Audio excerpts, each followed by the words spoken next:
may dalang mga posibilidad ng tagumpay o kabiguan, ng ligaya o lungkot. Kaya marapat lamang na tanggapin si Jesucristo bilang tagapagligtas at Panginoon. At matapos yun ay panariwain ang katapatan at paglapit sa Kanya bawat araw o day by day. Ang day by day ay naglalayong umalalay sa pang-araw-araw na pamumuhay Kristiyano. Na ito po si Pastor Ed Lapis sa mensaheng pinamagatang The Kitchen of a Woman.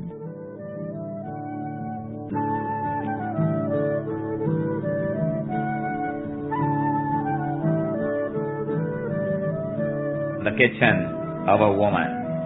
Lesson for women and for men as well. 1 Samuel 25, verses 2 to 17. Marami po tayong babasahin ngayon, kaya ating namnamin ang kagandahan ng salita ng Diyos. 1 Samuel 25, verses 2 up to 17. A certain man in Maon who had property there at Carmel was very wealthy. He had 1,000 goats and 3,000 sheep, which he was shearing in Carmel. His name was Nabal, and his wife's name was Abigail.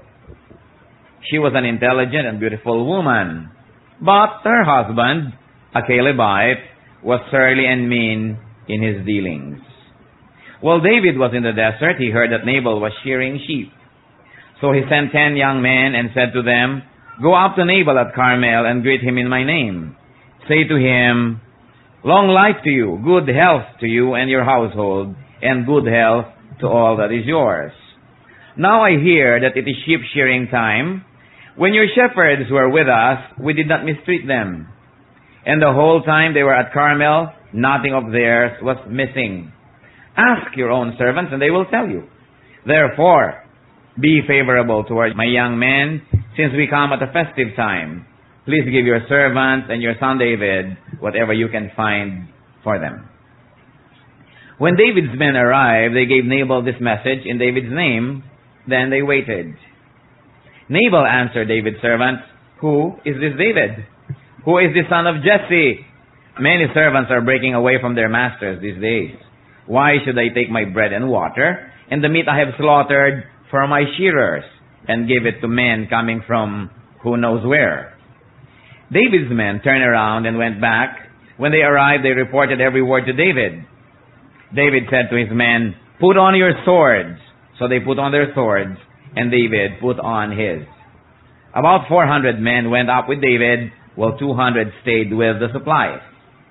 One of the servants told Nabal's wife Abigail, "David sent messengers from the desert to give our master his greetings, but he hurled insults at them. Yet these were very good to us. They did not mistreat us, and the whole time we were out in the fields near them, nothing was missing. Night and day they were a wall around us all, and all the time we were herding our sheep near them. Now think it over and see what you can do, because disaster is hanging over our master and his whole household. He is such a wicked man that no one could talk to him." And may the Lord add a lot of blessing to that reading. So, nakita po natin ang background. Si David po kasi ay naging fugitive because he was anointed to be the next king of Israel. But Saul, the present incumbent king, did not take it well. Ayaw niyang tanggapin yung dealing ng Panginoon na umalis sa kanya yung anointing. Si David na yung bagong magiging king. At gumawa siya ng maraming paraan para sa David ay mapatay, masira. To the point that now David was in hiding, fearing for his life. At si Saul naman ay patuloy na hinahanap siya lagi. David put up a parang shadow government. Kasi marami rin mga disenchanted sa society, mga outcasts who never belonged to the mainstream, who went with him out in the wilderness. And out in the wilderness, it was every man to his own. So ang nangyayari, may mga bandits, may mga magnanakaw, and usually ang hinaharas nila are mga shepherds. People that were bringing sheep all over the place looking for green grass and water. Yan yung laging kinikikil-kikilan nila, inaagaw-agawan, hinihingan baga nila ng mga taxes. So, si David, pinoprotect niya yung mga ganong mga klaseng tao na malapit sa kanyang kampo o malapit sa kanyang tinitigilan. At under his protection fell this group of Nabal's men. Ang yaman-yaman ni Nabal, at nung panahon na tinatanggalan na nila ng buhok yung kanilang mga sheep dahil yung gagawing wool, usually it's a festive time, parang harvest time yon, dahil magiging pera ang lahat at maraming handa, maraming pagkain. Usually there is time for generosity and you express your thanksgiving to everyone who has been very helpful in your endeavors. Yun yung pinaka-background, at nung malaman ni David na merong handaan sa bahay ni Nabal, nagpadala siya ng mga tauhan. Tinuruan pa niya na sasabihin, ang ganda-ganda pa nga, greetings to you, God bless you, etc., etc. At kayo ay aming tinulungan, hindi kayo nawala ng anumang bagay nung kayo na malapit sa amin, di tulad kung iba ang malapit sa inyo, nawawalan kayo, hinihingan kayo. So, total, ay may handaan, ay pwede po bang bigyan nyo naman kami ng anumang makakain? Yun yung request. David asked for food from Nabal. So, we are taking a look now at David's very valid request. David asked very politely and very diplomatically. Sabihin nyo, long life to you, good health to you and to your household, and good health to all that is yours. At ipinakilala nila at nariwa nila ang kanilang kabutihan sa mga taong ito, that they did not mistreat Nabal's shepherds, nor steal from them. In fact, they protected them. Parang gantihan lamang, tulungan. What about Nabal's abrasive reply? Napaka-gaspang naman ang sagot nitong si Nabal. He insulted David's popularity and status. Sabi niya, David, sino yun? Walang taong hindi nakakakilala kay David sa panahon na yon. Sapagkat napakarami niyang digmaan ang pinagwagian under his able leadership. He was everybody's darling. He was the toast of the town and the whole country as well. That's why Saul became very jealous. Dahil pag uuwi galing sa mga gyera, sasabihin ng mga babaeng manganganta, wow, Saul killed his thousands and David killed his tens of thousands. Kaya nga lalong nagselos sa kanya si Saul. So sabi nitong si Nabal, sinong David? Kilala ko ba yun? And Nabal depreciated David's accomplishments and even his situation versus Saul. Sabi niya, maraming mga katulong ngayon, tumatakas sa mga amo, nagpaparinig pa siya. Samantalang ang pagtakasabi ni David, he was fearing for his life. He was not exactly a criminal. And then he insulted David and his whole company's reputation.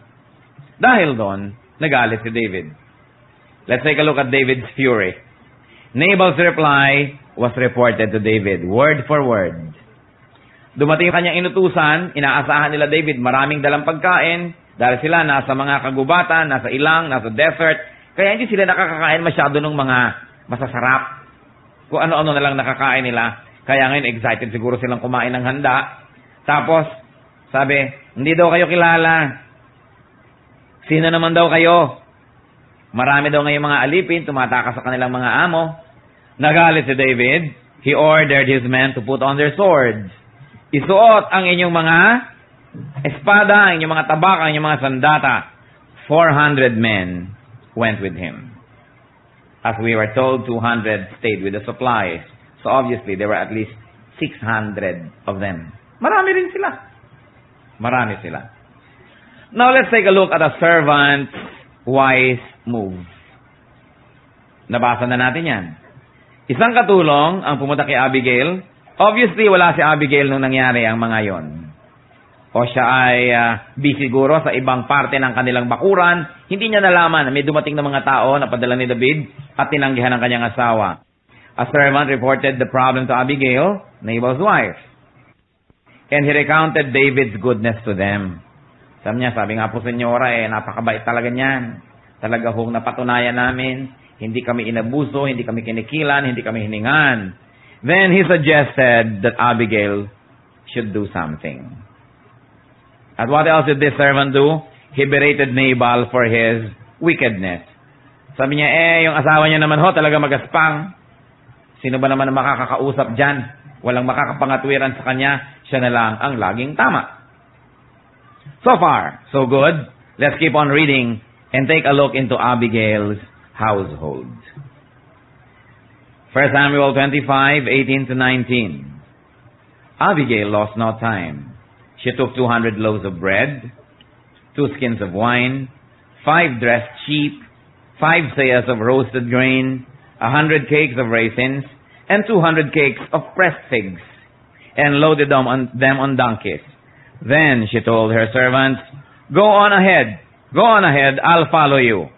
But she did not tell her husband, Nabal. Let's take a look at the kitchen of this woman.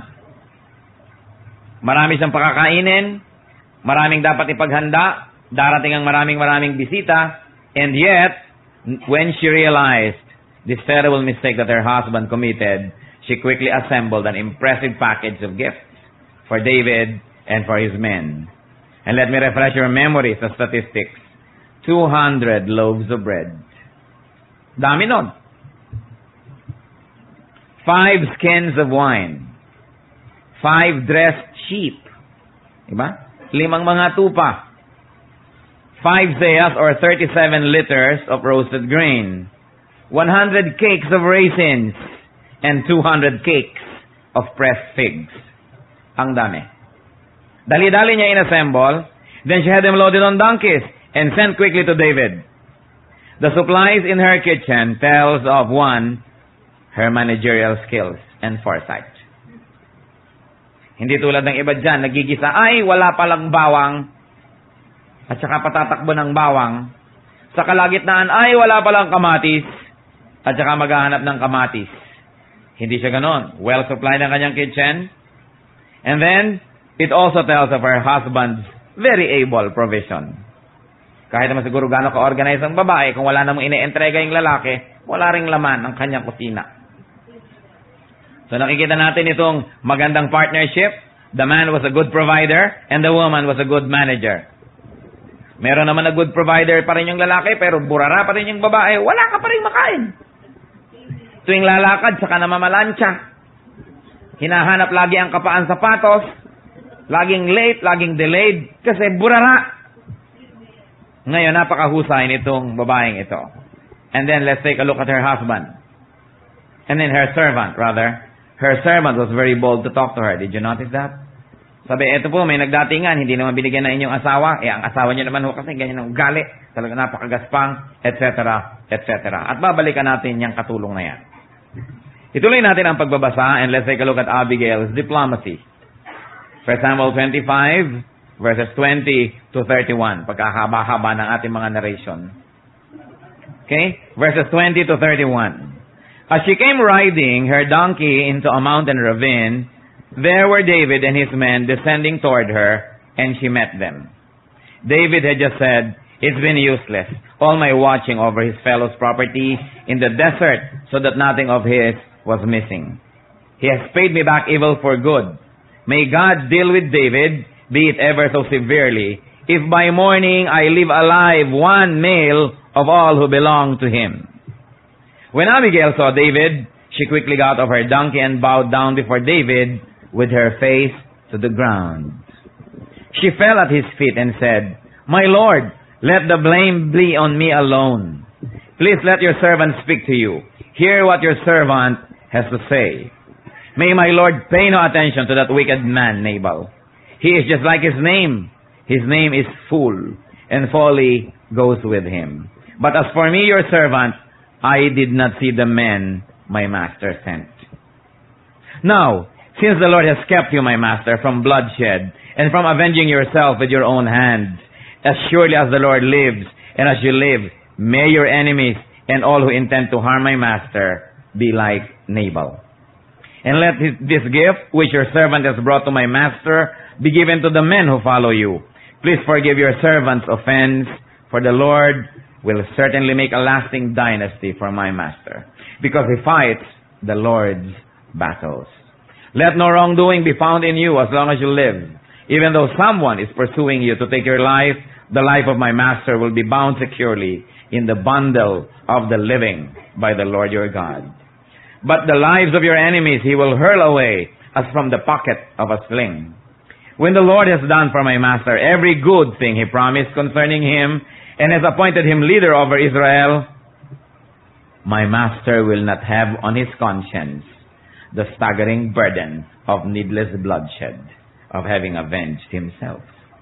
And when the Lord has brought my master success, remember your servant. Loaded na mga words nitong si Abigail. So ano pong ginawa ng babaeng ito? Napakahusay niya talaga mag-isip. Matapos niyang i-assemble ang napakaraming pagkain, ibinalot, inihanda, inilagay sa mga donkey, isinakay, pinauna niya, lakad na kayo, sige na, susunod na lang ako. Time was of the essence because David was seething with anger, although at that point she was not sure about the details, but she must have been imagining that David was already marching toward her residence, ready to avenge his honor that was slighted by this man Nabal. And then she stayed behind. Tatanungin ko kayo mga kababaihan, matapos kayong maghanda ng daan-daang loaves, etc., mag-empake at magmadali, anong gagawin nyo? Ba't kayo nagpaiwan?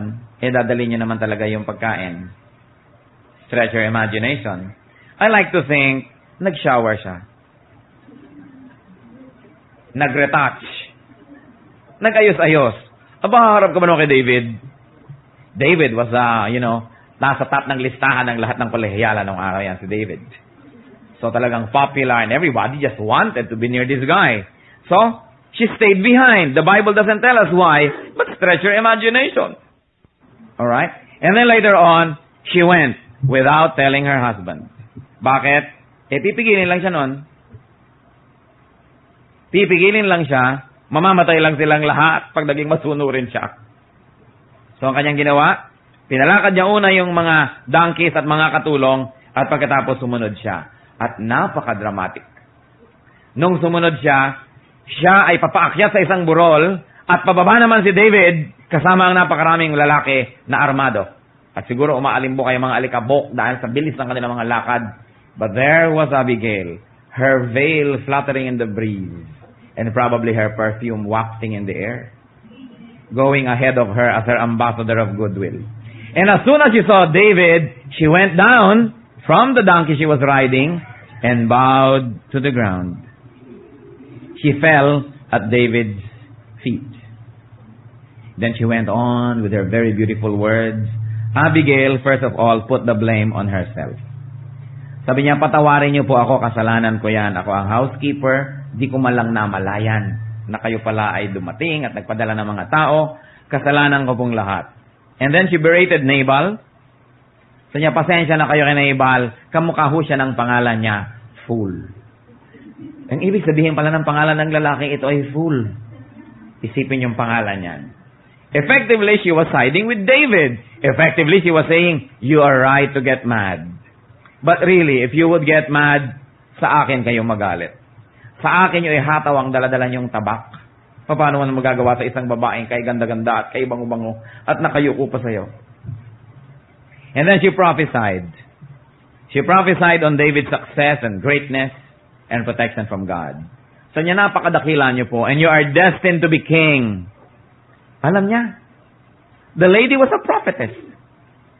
She said, darating po ang araw, kayo ang uupo sa trono ng Israel, magiging hari kayo, kayo ang magiging pinakadakila, at nawa, pag dumating yung panahon na yon, huwag mabatikan ang inyong biodata ng isang walang kakwentang-kwentang crime na kinumit nyo sa mga taong hindi naman sundalo at dahil lang hindi nagpadala ng pagkain sa inyo.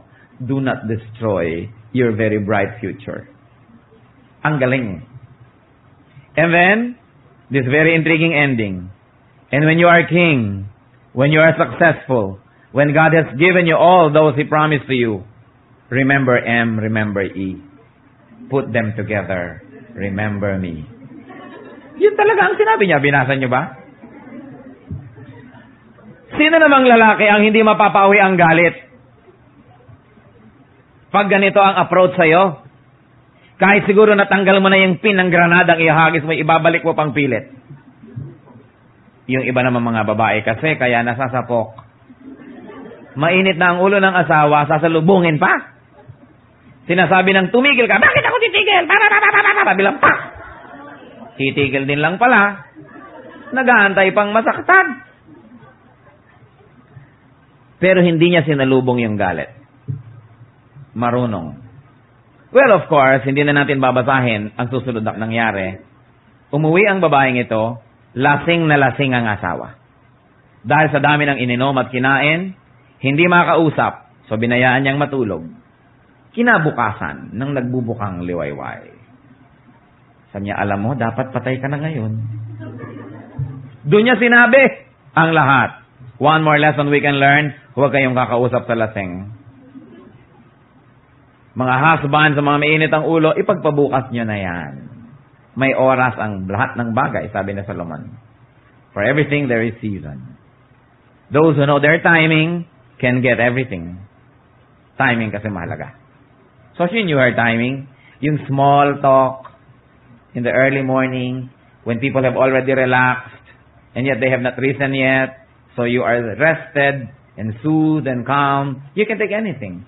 Then she said, alam mo kahapon, yun ang nangyari. Kinuwento niya. You know what happened? The guy had a stroke. Sabi sa Bible, nanigas siyang parang bato. At tapos 10 days later, namatay. Sure enough, nung nalaman ni David na namatay, ipinasundo niya si Abigail, naalala niya. And Abigail became his wife. But anyway, that is not the heart of the matter. David needed and asked for food. That was the point. And Abigail gave out of her heart, out of her gratitude, out of her wisdom. But she was able to do that because she had a well-supplied kitchen. She was organized. She could address a crisis because she was organized. So ladies, can you respond to an emergency with enough goods and supplies? Napakahalagang isipin. How do you balance a partner's weakness? Kayo pong may mga husbands na you are a partner. And a partner balances the other. Paano nagbabalance? Kailan kayo kikibo, kailan magsasalita? Kailan kikilos mag-isa? Because it is wise and godly to do so. Kailan dapat ihingi ng permiso ang lahat? It takes wisdom from God to know. That's why it is important to let the Holy Spirit rule in your life. Because every day is never the same. Decisions have to be made. Things have to be said or kept in one's heart. Alin dun? Kadalasan nalalagay tayo sa gulo dahil sinasabi natin ang hindi dapat sabihin. At pagkatapos, hindi natin sinasabi yung dapat sabihin. We can be very vocal with our criticism, but very, very kuripot with our pure and papuri sa iba. Yung mga dapat sinasabi, hindi sinasabi. Pero yung negative, yun ang laging sinasabi. It's important to have this wisdom. And then how do you save your family from disaster, ladies? Through wisdom and good judgment. Through diplomacy and through readiness. Nung idinidescribe yung babae sa Proverbs 31, sabi doon, she can laugh at the days to come. Kaya niyang pagtawanan ng mga disaster. Kaya niyang pagtawanan ng mga pangangailangan sapagkat siya'y handa. Siya'y masipag, siya'y nagtatrabaho, siya'y nagnenegosyo, pero nagbibigay siya sa mahihirap, organize siya. She can laugh at the days to come. It is important. What about the gentleman? How is your wife's kitchen? May laman ba? Kung tayo ay nagsisikap at ganun pa rin ang naaabot, hindi naman yan masama. Pero tatandaan ng mga kalalakihan, it is your duty to provide. Kung nagawa nyo na ang lahat at hanggang doon na lang, di naiintindihan kayo, naiintindihan natin. Pero ang tanong, are we doing our best to provide? And how is your wife's kitchen? And what about your mother's kitchen? Kung kayo naman ay single pa kung gusto naman ang kusina ng nanay nyo, tinutulungan nyo ba yan? Marami kasi mga anak, ang galing magtanong ko anong ulam, akala mo nagbibigay ng pamalengke. How is your mother's kitchen? Do you manage your house well? Men, do you give your women folk something to manage at all? It's very important. Nakakalungkot ko minsan sa ating bansa. Hirap na hirap yung mga babae magtrabaho. Sila yung kumakayod, sila pa yung nag-abroad at lahat-lahat. Tapos yung asawa, lasing ng lasing. Ligaw ng ligaw dun sa nagtitinda ng balot sa kanto. Hindi na nga nagsisikap, siya pa ang nagsasabog ng mga ginagawa at sinisikap. It's very crucial to look at this couple. how much of Nabal could we be? Sa mga kalalakihan, how can we be ungrateful like Nabal? Kuminsan madaling tingnan yung storya parang cartoons when you are looking at it as a third party from afar. But it can also happen that there is a Nabal in us na hindi natin napapansin. Na hindi pala tayo nagbibigay ng credit where it is due. Na hindi pala tayo tumatanaw ng utang na loob kung saan dapat tumanaw. Hindi pala tayo nagbibigay sa dapat bigyan. Baka ganun tayo. Hindi inilagay ang kwentong ito para tayo aliwin. Hindi inilagay ang kwento para tayo malibang. Nandyan yan para hanapin natin ang ating sarili kung tayo yon. At kung gaano kamukha tayo ng character. Could we be abrasive? Impolite?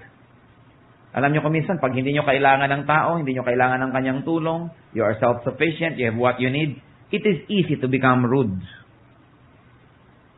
Yung mga nangangailangan, syempre, hindi nalilimutan ang po at ang opo, hindi nalilimutan na magbow, hindi nalilimutan na mag-good morning, may kailangan eh. Pero kung hindi na tayo yung nangangailangan, kung tayo na yung amo, kung tayo na yung may pera, kung tayo na may kapangyarihan, do we become like him, abrasive, not bothering with good manners? Because you are not dependent on people? Or you think you are not? How much of Nabal could be in our lives? Yung bang buhay na sinasabi nga nila, yung takaw bugbog, takaw gulpe. May mga tao ang lifestyle nila para silang magnet, they are always inviting trouble. Sabihin, pagka merong napaaway, siguradong siya yun. Pag merong may nakagalit doon, involved siya. Kasi meron pong lifestyle na talagang parang magnet sa trouble. At isa doon, yun nga, abrasive words. Yung wala kang galang sa iba. Hindi ka marunong kumilala ng mga utang na loob. Disaster-prone kinds of lives. And these people are unfit to lead. Why? Because their followers will come to ruin. Mothers, you are leaders. Fathers, you are leaders. Maraming mga anak, talunan. Kasi ang tatay nila o ang nanay nila, nagpatalo. Hindi ginamit ang isip. Nagpabaya. Sinong lugi? Yung kanilang pinamumunuan. Tingnan nyo si Nabal. Walang kamalay-malay ang mga tauhan nila. Mamamatay na pala sila nung araw na yon. Dahil yung leader nila, hindi diplomatic. Kahit sa anong organisasyon, sa kumpanya, sa mga industriya, sa opisina, sa gobyerno, yung mga leaders, pag hindi sila magaling, nagsasuffer ang mga tao sa baba. I remember a short poem by J.D. Drilon Jr. He used to be Undersecretary of Agriculture when he was alive. And then he served in the Korean War. And while in a foxhole, ito yung lumalaman ng kanyang isip, na alala niya later, ginawa niyang tula. Sabi niya, yung tula niya, mga one word per line eh. Saka walang punctuation marks. Sabi niya, we are at war because elsewhere our leaders failed to make the peace. Totoo. Kaya may mga anak na gutom, pag uwi ng tatay, walang dala, kundi patay na manok. Kasi sa bungero. May mga anak na hindi makaka-enroll ngayong SEM kasi natalo ang tatay o nanay sa sugal. So pagka umuwi ang magulang, umuwi ang leader, ano bang uwi-uwi niya? Victory or defeat? Plenty or want? As leaders, we have responsibilities. Napakahalaga na iniisip natin na lahat ng tao under our care will be affected by our decisions, by our behavior. At huwag natin kakalimutan, isa sa mga pinakamaimportanteng pamana na pwede natin ibigay sa ating mga anak is a good name. Ano ang ipamamana ninyo? Ano ang ibibigay ninyo sa mga taong nasa ilalim ng iyong kapangyarihan? Could there be a Nabal in each one of us? It is important to realize these things. It is easy to judge him, not knowing that he could be the reflection of what may be dark in our hearts. Kumisan sobra tayong judgmental, kumisan sobra tayong particular about people's sins. Yun pala kasi reflection sila ng ating mga iniisip. Kaya lang nagawa nila, tayo hanggang isip lang, at tinatakpan natin at ikinukubli ng mga balot kayo ang ating mga iniisip. Sometimes people who seem to be righteous are so mad at people who are living in sin or who fall, because these people are reflections of what is crooked and what is rotten inside of them. But they are just hiding with a veneer of pretense. Kaya mga tunay na mga tao that have peace with themselves, hindi sila judgmental. Hindi sila masyadong critical of others. The more you criticize others, the more you cannot tolerate people and their shortcomings, you are revealing your own shortcomings. Sabi nila, ang magnanakaw ay galit sa kapwa, magnanakaw. Kaya masyadong puritan, masyadong akala mo kay linis-linis. At galit na galit sa mga nagkakasala at nagkakamali na akala mo ay kadiri-diri na yung mga tao na yon. Maaring siya ay nakakakita ng kanyang kabulukan sa iba. May nagkukwento sa akin, I don't know what the title of this movie was, na may babae na hindi siya maganda, o lalaki ba yung karakter na yon, basta very ugly by the standards of that society. At sabi niya doon sa laging galit sa kanya, binabato siya, tinutukso, "You are angry at me because I look how you feel." And then there was this play tungkol sa mga aswang. As in, mga aswang, yung kwento.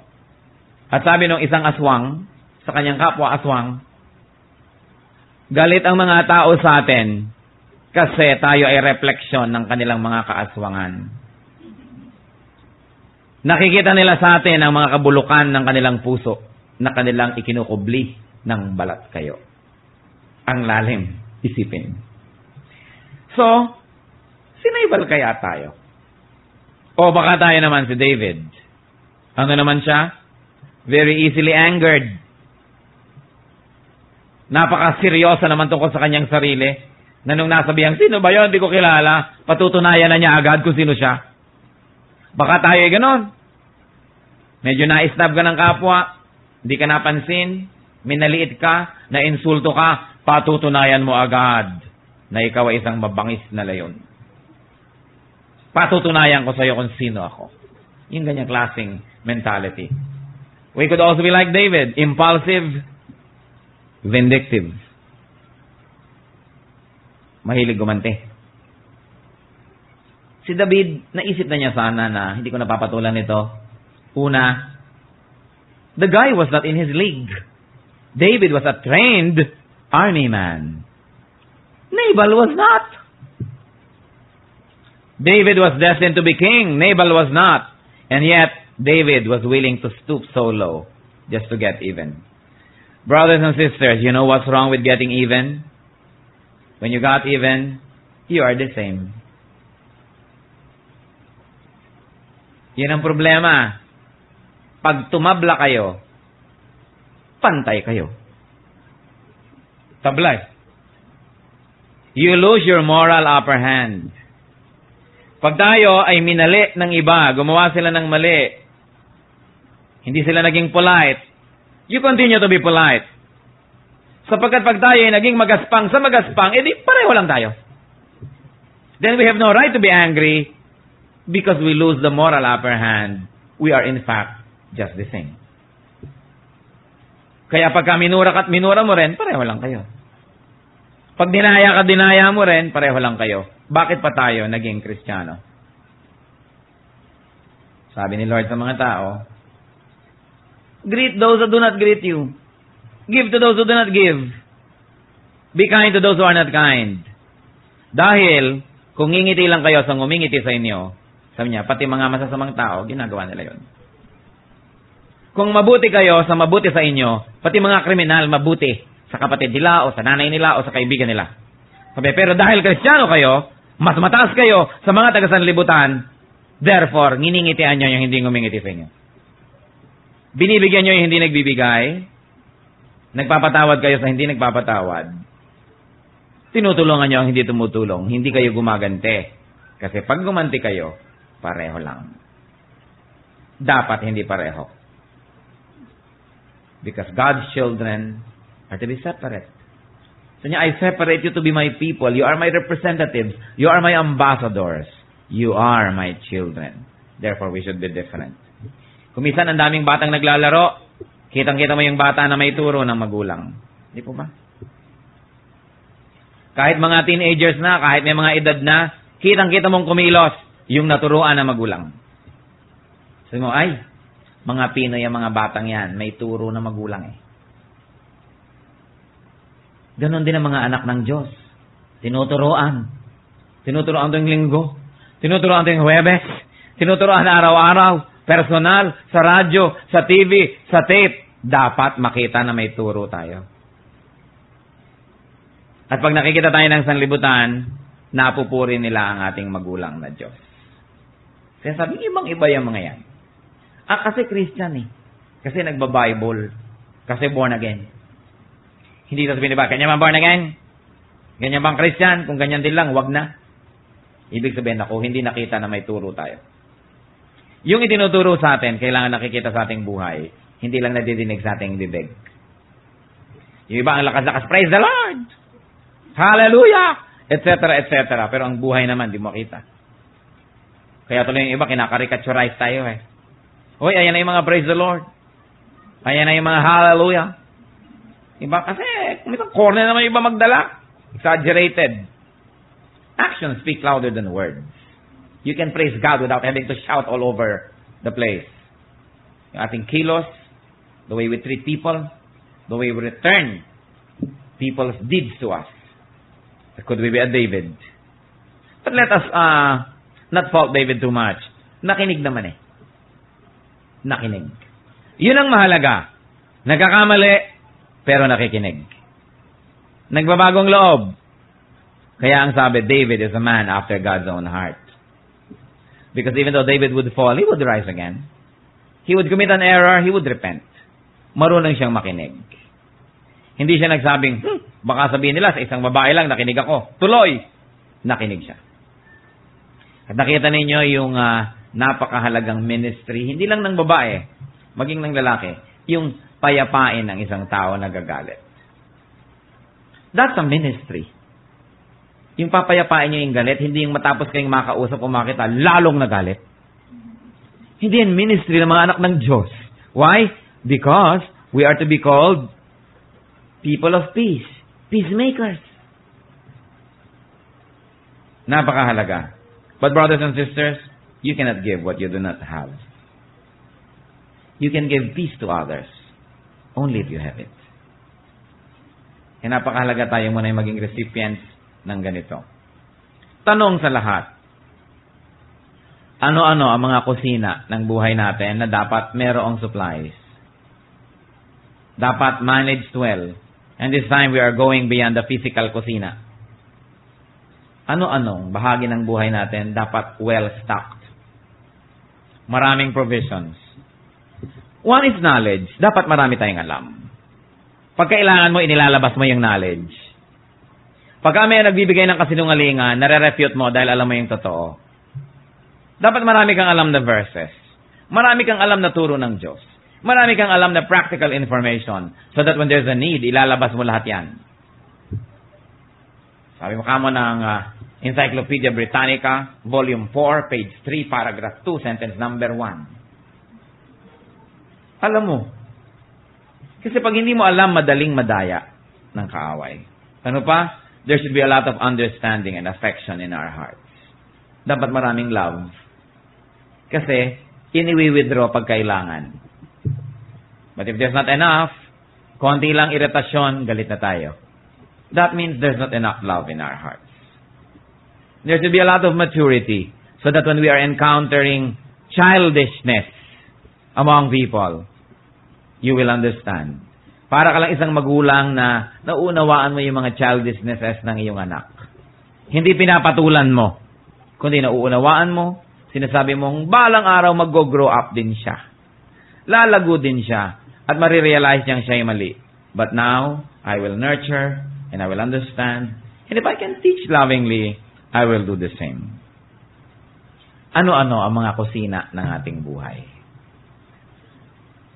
Siguro mas madaling tanungin, ano-ano ang ating mga kakapusan? What are the forms of poverty of our lives? Are we emotionally poor? Are we intellectually poor? Are we spiritually poor? So that when there is a sudden need, there is nothing to give. The Lord can supply all our needs. Material and non-material needs. Pero ang mahalaga makita natin, gaano ako kamukha naman ni Abigail? Organized, diplomatic, mahusay mag-isip. These two, you can ask God to continue to give you in ever-increasing amounts. Because the Lord changes us from glory to glory. Room for improvement is the biggest room in the world. Napakahalaga mag-improve. Tayo po yumuko sa Panginoon. Mag-isip-isip tayo. Let the Holy Spirit finish the message. How much of Nabal could be in us? How much of David? How much of Abigail? Let the Spirit speak to you powerfully. At kung meron tayong mga pangangailangan, manalangin ang taimtim. Pray silently. If there's repentance that must be done, repent. Remember, Abigail was advised by her servant. And what does that mean? That she was open to suggestion. Kung siya ay laging sarado, laging alam ko na, hindi ako makikinig, I'm better than you, hindi nagkaroon ng lakas ng loob ang katulong magsalita. At kung hindi nagkaroon ng lakas ng loob, napahamak silang lahat. Can people still talk to you? Are you approachable? Can people of lower ranks, according to your standards, still approach you and make suggestions? How open are you to such ideas? Kalugihan natin pag hindi tayo open. So in a moment of silence, allow the Holy Spirit to minister to you, to be our teacher, our healer. So we may be corrected, we may be empowered, and we may be blessed. Ilang saglit, let's be silent before the Lord. Ang katatapos pong mensahe ni Pastor Ed Lapiz ay pinamagatang The Kitchen of a Woman.